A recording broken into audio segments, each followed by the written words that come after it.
Hey guys, welcome back to my new video. This is Ankit Mai. तो आप लोगों के सामने है मेगा टेस्ट। जैसा कि मैंने आप लोगों को बोला था कि जैसे ही हमारा राजस्थान के संदर्भ में कृषि व आर्थिक संसाधन जो आपका विषय है वो कंप्लीट हो जाएगा, उसका हम एक मेगा टेस्ट लेने वाले हैं।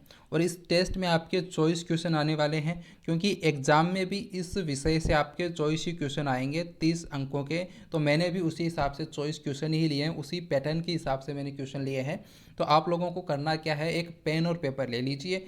जैसे ही मैं क्वेश्चन बोलूँ, क्वेश्चन बोलने के बाद आपको वीडियो को पॉज करना है और अपना जो आंसर है वो अपने पेपर में लिखना है। उसके बाद जब मैं आंसर बताऊं तो उससे मिलान करना कि सही है या गलत है, और वीडियो के लास्ट में कमेंट करके आपको बताना है कि आपके कितने क्वेश्चन सही हुए हैं। तो चलिए शुरू करते हैं आज का हमारा वीडियो। और सबसे पहला क्वेश्चन आज का है कि मिलान कीजिए। तो ये मिलान करने वाले क्वेश्चन आपके बहुत आते हैं, वीडियो प्री में भी आपने देखे होंगे कि कम से कम 10 से 12 क्वेश्चन आपके मिलान करने वाले थे। और वीडियो मेंस में भी देख लेना आप, ऑलमोस्ट 15 क्वेश्चन जो हैं आपके मिलान करने वाले क्वेश्चन से आएंगे। ठीक है, ये पैटर्न है वीडियो का, आप देख सकते हो। प्री का पेपर आप एक बार फिर से देख लीजिए, उसमें देखना कि किसने क्वेश्चन जो है मिलान करने वाले हैं। ठीक है, तो इसमें एक तरफ आपके दिए हुए हैं देश और दूसरी तरफ दिया हुआ है झूम खेती के अन्य नाम। क्योंकि झूम खेती को सभी मतलब देशों में अलग अलग नाम से जाना जाता है, और भारत के भी अलग अलग राज्यों में इसको अलग अलग नाम से जाना जाता है। तो इसका पहला ऑप्शन है मैक्सिको, ब्राज़ील, वियतनाम, श्रीलंका। इनमें किस नाम से जाना जाता है? तो मैक्सिको में इसको किस नाम से जाना जाता है? मैक्सिको में झूम खेती को मिल्पा नाम से जाना जाता है। ब्राज़ील में इसको रोका नाम से जाना जाता है।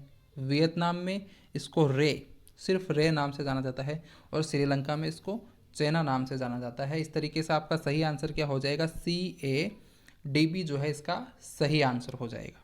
ठीक है, आप लोगों को ज़रूर बताना है कि अगर ये आंसर आपका सही है तो सही टिक कीजिए, अगर गलत है तो क्रॉस लगा दीजिए, और बाद में आप काउंट करके बता देना कि कितने क्वेश्चन आपके सही हुए हैं। इसके अलावा जैसे वेनेजुएला में इसको कोनुको नाम से जाना जाता है, मध्य अफ्रीका में मसोले नाम से जाना जाता है, इंडोनेशिया में लद्दाख नाम से जाना जाता है। नेक्स्ट क्वेश्चन है, निम्नलिखित को सुमेलित कीजिए तथा नीचे दिए गए कूटों में से सही उत्तर को चुनिए। एक तरफ आपके उद्योग हैं, दूसरी तरफ इनका स्थान दिया हुआ है कि ये कौन से स्थान पर स्थित है। ठीक है, तो सूती वस्त्र उद्योग कहाँ पर है? ये तो मैंने आपको जब पढ़ाया था ये टॉपिक तब भी बताया था। सूती वस्त्र की सभी मिलें ऑलमोस्ट मैंने बताई थी। तो सूती वस्त्र उद्योग कहाँ पर है? गुलाबपुरा में इसकी मिल है ना। इलेक्ट्रॉनिक्स उद्योग कहाँ पर है? भिवाड़ी में है। नमक उद्योग कहाँ पर है? नमक उद्योग डीडवाना में है, आप लोगों को पता ही होगा। संगमरमर उद्योग कहाँ पर है? मकराना में है। तो इस तरीके से इसका सही आंसर कौन सा हो जाएगा? 2, 3, 1, 4। और 2, 3, 1, 4 कौन से ऑप्शन में है? पहले ऑप्शन में है, तो आपका पहला ही ऑप्शन इसका सही आंसर हो जाएगा। चलते हैं नेक्स्ट क्वेश्चन पर। नेक्स्ट क्वेश्चन हमारा है, कौन सा सुमेलित नहीं है?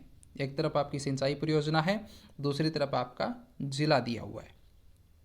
तो जो जवाई सिंचाई परियोजना है वो पाली में है, ये बिल्कुल सही हो जाएगा। बिसलपुर जो है वो टोंक में है, ये भी आपका सही हो गया। पंचना या पांचना जो सिंचाई परियोजना है वो आपकी करौली में, ये भी सही हो गया। सिद्धमुख जो परियोजना है, या जो सिद्धमुख जो परियोजना है आपकी, वो गंगानगर में नहीं है, वो कहाँ पर है? वो हनुमानगढ़ में है। तो ये आपका सुमेलित नहीं है। तो इस तरीके से आपका इसका सही आंसर क्या हो गया? सिद्धमुख वाला हो जाएगा, क्योंकि ये असुमेलित है। और ये ऑप्शन सी में है। OMR जो सीट है उसमें आप C नंबर पर गोला लगा दोगे और आपका आंसर हो जाएगा गलत। गलत क्यों हो जाएगा? क्योंकि आपने नीचे देखा ही नहीं है। C ऑप्शन जो है वो ऑप्शन 1 में है, तो आपको गोला 1 नंबर पर लगाना है, ना कि 3 नंबर पर। और ये क्वेश्चन आप गलत करके आ जाते हैं, आपको पता है फिर भी आप गलत करके आ जाते हैं। और इस पैटर्न पर आपके एग्जाम में 100% क्वेश्चन आएगा इस पैटर्न पर, और इस पैटर्न पर क्वेश्चन आते हैं। ऑप्शन के अंदर भी ऑप्शन दिए हुए होते हैं। हमने C देख लिया, C भर दिया आप गोला, उसके बाद क्या है? ख़त्म। तो आपको नीचे भी देखना है कि उसके ऑप्शन के अंदर भी ऑप्शन है क्या। C ऑप्शन 1 में दिया हुआ, तो आपका ऑप्शन 1 वहाँ पर आपको करना है। ठीक है, चलते हैं नेक्स्ट क्वेश्चन पर। नेक्स्ट क्वेश्चन हमारा है, कौन सा सुमेलित नहीं है? एक तरफ आपके अकाल है, दूसरी तरफ वर्ष है, कि कौन सा अकाल कौन से वर्ष में पड़ा था। ठीक है, ये भी क्वेश्चन जो आपने लास्ट क्वेश्चन किया है उसी पैटर्न पर आधारित है। तो 40सा अकाल 1782-83 में पड़ा था, ये तो सुमेलित है। सहसा मुदसा अकाल 1812-13 में नहीं, 1842-43 में पड़ा था, तो ये असुमेलित हो जाएगा। त्रिकाल 1868-69 में है, ये भी सही है। छप्पनिया काल 1899 में, ये भी सही है। तो इसका जो सही आंसर हो जाएगा वो हो जाएगा ऑप्शन बी। और बी कौन से में है? ऑप्शन नंबर 4 में है, तो ये 4 वाला इसका सही आंसर हो जाएगा। ठीक है, चलते हैं नेक्स्ट क्वेश्चन पर। नेक्स्ट क्वेश्चन है, निम्नलिखित में से कौन सा सुमेलित नहीं है? सुमेलित नहीं है आपको ढूंढना है। थेवा कला प्रतापगढ़ में है, बिल्कुल सही है। मीनाकारी जयपुर की है, बिल्कुल सही है। टेराकोटा शिल्प मोलेला राजसमंद की है, बिल्कुल सही है। अजरक जो प्रिंट है वो सांगानेर की ना होकर के कहाँ की है? बाड़मेर की है। अजरक जो प्रिंट है वो कहाँ की है? बाड़मेर की है। तो इसका सही आंसर हो जाएगा अजरक प्रिंट वाला, क्योंकि ये असुमेलित है। अजरक प्रिंट जो है वो बाड़मेर की है। और अजरक प्रिंट में होता क्या है? लाल व नीले रंग से जो है छपाई का काम होता है। ठीक है, नेक्स्ट क्वेश्चन हमारा है, भारत सरकार का नीति आयोग कब से अस्तित्व में आया? 1 जनवरी 2014 से, 1 नवंबर 2014 से, 1 जनवरी 2015 से, या फिर 1 जनवरी 2016 से। कोई भी एग्ज़ाम आप उठा के देख लेना, अगर उसमें नीति आयोग से क्वेश्चन नहीं आया हो। लगभग हर एग्ज़ाम में नीति आयोग से आपका क्वेश्चन आता ही आता है। भले ही इसकी स्थापना की ईयर पूछ ले, इसका पूरा नाम पूछ ले, अध्यक्ष पूछ ले, उपाध्यक्ष पूछ ले, सीईओ पूछ ले, या पहले नीति आयोग की जगह पर कौन सा आयोग था, इस तरीके से आपको वो पूछ सकता है। तो इसका जो सही आंसर हो जाएगा वो क्या हो जाएगा? 1 जनवरी 2015 को नीति आयोग अस्तित्व में आया। और ये जो नीति आयोग है, इसके स्थान पर पहले कौन सा आयोग था? योजना आयोग था। योजना आयोग का नाम बदल करके 1 जनवरी 2015 को नीति आयोग कर दिया। और नीति आयोग का फुल फॉर्म क्या है? नीति का फुल फॉर्म क्या है? तो इसका फुल फॉर्म है national institute for transforming India. ठीक है, और नीति आयोग का मुख्यालय दिल्ली में है। और नीति आयोग के जो अध्यक्ष हैं वो कौन होते हैं? प्रधानमंत्री होते हैं। ठीक है, नेक्स्ट क्वेश्चन हमारा है, राजस्थान में प्रत्येक जिले के सहकारी बैंक का नाम है। प्रत्येक जिले के सहकारी बैंक का नाम बताइए। ये सहकारिता वाले टॉपिक से आपका क्वेश्चन है, क्योंकि सहकारी आंदोलन नाम से एक टॉपिक है आपका, और ये उसी का क्वेश्चन है। तो इसका आंसर फटाफट बताइए। सहकारी बैंक 3 स्तर पर है ना, राज्य स्तर पर है, जिला स्तर पर है, ग्रामीण स्तर पर है। तो यहाँ पर जिला स्तर पर जो सहकारी बैंक का नाम है वो आपको बताना है। थोड़ा सा कंफ्यूज करने वाला ये क्वेश्चन है, लेकिन फिर भी आपको इसका सही आंसर बताना है। तो देखो, सहकारी बैंक को राज्य स्तर पर बोलते हैं राज्य सहकारी बैंक, और जिला स्तर पर इसको बोलते हैं केंद्रीय सहकारी बैंक। तो इसका सही आंसर हो जाएगा केंद्रीय सहकारी बैंक। और इसको ग्रामीण स्तर पर बोलते हैं प्राथमिक सहकारी बैंक। ठीक है, तो सही आंसर आपका ऑप्शन नंबर 4 हो जाएगा, केंद्रीय सहकारी बैंक।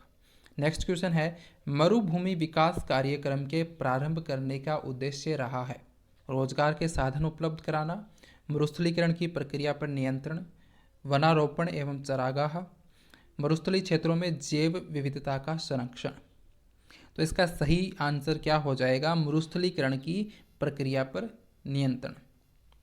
नेक्स्ट क्वेश्चन हमारा है, राजस्थान में पंचायती राज व्यवस्था का उद्घाटन कब और किसके द्वारा किया गया है? यह तो आप लोगों को पता ही होगा।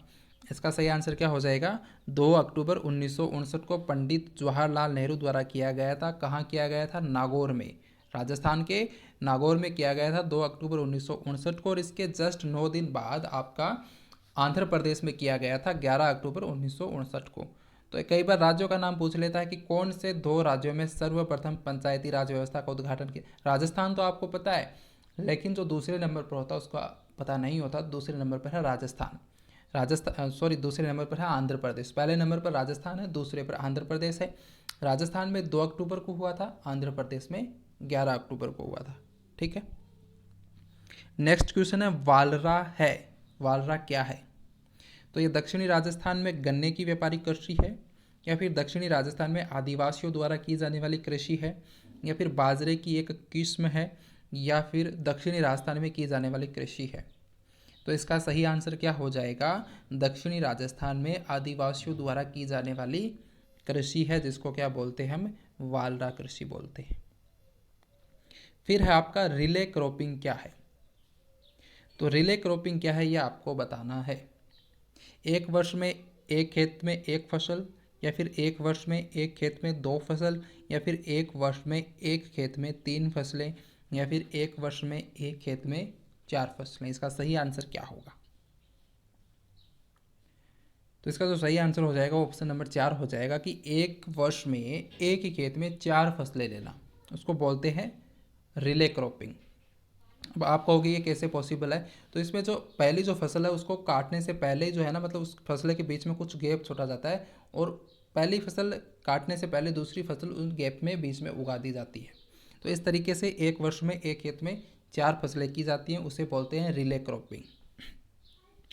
नेक्स्ट क्वेश्चन है, कौन सा सही सुमेलित नहीं है? अमृत क्रांति नदी जोड़ो परियोजना, ये तो बिल्कुल सही है। अमृत क्रांति जो है वो नदी जोड़ो परियोजना से संबंधित है। मूक क्रांति जो है वो मोटे अनाजों के उत्पादन से सही है, ये भी है। ब्राह्मणी क्रांति जो है वो भिंडी उत्पादन से है, ये भी सही है। इंद्रधनुष्य क्रांति स्वर्णिम चतुर्भुज योजना से, ये गलत हो जाएगा, क्योंकि इंद्रधनुष्य जो क्रांति है वो किससे संबंधित है? ये इस इंद्रधनुष्य क्रांति का जो मतलब संबंध है वो किससे है? इसका संबंध है सभी क्रांतियों पर निगरानी रखने हेतु। इंद्रधनुष्य जो क्रांति है वो क्यों चलाई गई है? वो चलाई गई है सभी क्रांतियों पर निगरानी रखने हेतु। तो इसका सही आंसर ऑप्शन नंबर बी हो जाएगा। ठीक है, चलते हैं नेक्स्ट क्वेश्चन पर। नेक्स्ट क्वेश्चन है, निम्न में से कौन सी सहकारी क्षेत्र की सूती मिल नहीं है? इनमें से कोई 3 है जो सहकारी क्षेत्र की सूती मिल है और एक नहीं है। और आपको पता भी होगा कि सहकारी क्षेत्र में सूती मिल कितनी है? 3 ही है, और उन तीनों का नाम पता होगा क्या है? ट्रिपल जी। ये थोड़ा सा याद करने का तरीका है, ट्रिपल जी से आप याद कर सकते हो। G for Gulabpura, G for Gangapur, Ganganagar, है ना। तो आपका पहला ही ऑप्शन इसमें सही हो जाएगा। श्री महालक्ष्मी मिल्स अजमेर जो है वो मतलब सहकारी क्षेत्र की सूती मिल नहीं है। बाकी ये जो तीनों हैं ये सहकारी क्षेत्र की सूती मिल है। ठीक है, नेक्स्ट क्वेश्चन है, हस्तकला का तीर्थ स्थल किसे कहते हैं? हस्तकला का तीर्थ स्थल किसे कहते हैं? ऑप्शन आपके सामने है उदयपुर, जयपुर, जोधपुर, अजमेर। और इसका जो सही आंसर है वो क्या हो जाएगा? जयपुर हो जाएगा। जयपुर को हस्तकला का तीर्थ स्थल कहते हैं। नेक्स्ट क्वेश्चन है, राजस्थान सूक्ष्म लघु एवं मध्यम उद्योग दिवस कब मनाया जाता है? यानी कि जो आपका एमएसएमई डे है वो कब मनाया जाता है? इसका आंसर बताइए। इसमें पहला ऑप्शन आपके सामने है 7 अगस्त। तो 7 अगस्त को बनाया जाता है राष्ट्रीय हैंडलूम दिवस, राष्ट्रीय हैंडलूम दिवस। दूसरा ऑप्शन है 27 जून। 27 जून को मनाया जाता है यूएन इंटरनेशनल एमएसएमई दिवस। और 17 सितंबर को आपका मनाया जाता है राजस्थान सूक्ष्म लघु एवं मध्यम उद्योग दिवस। और आप लोगों को कमेंट करके बताना है कि 22 अक्टूबर को क्या मनाया जाता है। नेक्स्ट क्वेश्चन हमारा है कि गंगानगर शुगर मिल्स लिमिटेड ने चुकंदर से चीनी बनाना कब से प्रारंभ किया था? तो ये गंगानगर शुगर मिल जो है वो आपकी बड़ी इंपॉर्टेंट है। पहले इसका नाम क्या था? पहले जो है जब इसकी स्थापना हुई थी 1937 में, तब इसका नाम था बीकानेर इंडस्ट्रियल कॉरपोरेशन, गंगानगर में थी और निजी क्षेत्र की मिल थी। फिर 1956 में राजस्थान सरकार ने इसका अधिग्रहण कर लिया, तो ये सार्वजनिक क्षेत्र में आ गई और इसका नाम जो हो गया वो हो गया राजस्थान राज्य गंगानगर शुगर मिल्स। और 1968 में चुकंदर से चीनी बनाने का यहाँ पर संयंत्र स्थापित किया गया, जो कि एशिया का सबसे पहला चुकंदर से चीनी बनाने का संयंत्र था। तो इसमें पूछा है कि चुकंदर से चीनी बनाना कब प्रारंभ किया गया? तो 1968 में किया गया। ठीक है, नेक्स्ट क्वेश्चन है, मरु विकास कार्यक्रम की शुरुआत कब हुई थी? या फिर इसको हम बोलते हैं डीडीपी, डेजर्ट डेवलपमेंट प्रोग्राम। इसकी शुरुआत कब हुई थी? इसकी शुरुआत हुई थी 1977-78 में हुई थी और 16 जिलों में हुई थी। ठीक है, नेक्स्ट क्वेश्चन है, इंदिरा गांधी मुख्य नहर की लंबाई है? इंदिरा गांधी मुख्य नहर की लंबाई कितनी है? 445 किलोमीटर है। नेक्स्ट क्वेश्चन है, बिरला सीमेंट वर्क्स अवस्थित है? बिरला सीमेंट वर्क्स कहाँ पर स्थित है? तो इसका आंसर हो जाएगा चित्तौड़गढ़। नेक्स्ट क्वेश्चन, बीजा और माला उपजातियां किस जनजाति से संबंधित या किस जनजाति से संबद्ध उपजातियां हैं? बीजा और जो माला उपजातियां हैं वो कौन सी जनजाति की उपजातियां हैं, ये आपको बताना है। सांसी, डामोर, भील या ग्रासिया। तो इसका सही आंसर हो जाएगा सांसी जनजाति। सांसी जनजाति की जो दो उपजातियां हैं वो हैं बीजा और माला, और सांसी जनजाति सर्वाधिक कहाँ पर पाई जाती है? अजमेर और भरतपुर में। ठीक है।